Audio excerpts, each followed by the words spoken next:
एक महत्त्वाची बातमी, जयंत पाटलांनी प्रदेशाध्यक्ष पदाचा राजीनामा दिलेला नाही असं सुप्रिया सुळेंनी म्हटलंय।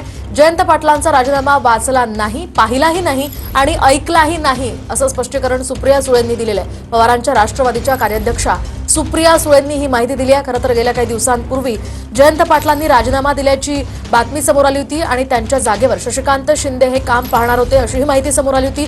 मात्र या संदर्भात आता सुप्रिया सुळेंनी हे स्पष्टीकरण दिलेलं आहे। जयंत पाटलांनी राजीनामा दिलेला नाही, प्रदेशाध्यक्ष पद त्यांनी सोडलेलं नाही, या संदर्भात मी कुठेही ऐकलेलं नाही असं सुप्रिया सुळे म्हणाल्या। राजीनामा वाचलेला पण नाही, पाहिलेला नाही, माझ्या कानावर त्यांनी राजीनामा दिला अशी बातमी आलेली नाही। अद्याप राजीनामा दिलेला नाही त्यांनी? अर्थातच नाही, मी पाहिला असताना आला असता तर तुम्ही पाहिला आणि मी नाही पाहिला असं कसं होईल? दिला नाहीये? नाही, अर्थातच नाही। हो, एका राजकीय पक्ष किंवा संघटनेमध्ये जी जबाबदारी पडेल तिथे प्रत्येक कार्यकर्ता काम करायला तयारच असतो आणि त्यातून आदरणीय जयंत पाटील असतील, जितेंद्र आव्हाड असतील किंवा शशिकांत शिंदेजी असतील, हे सगळे संघर्षवाले पूर्ण ताकदीने किती ही आव्हानं आली ना तर काही लोक असे असतात जे संघर्ष करायला तयार असतात।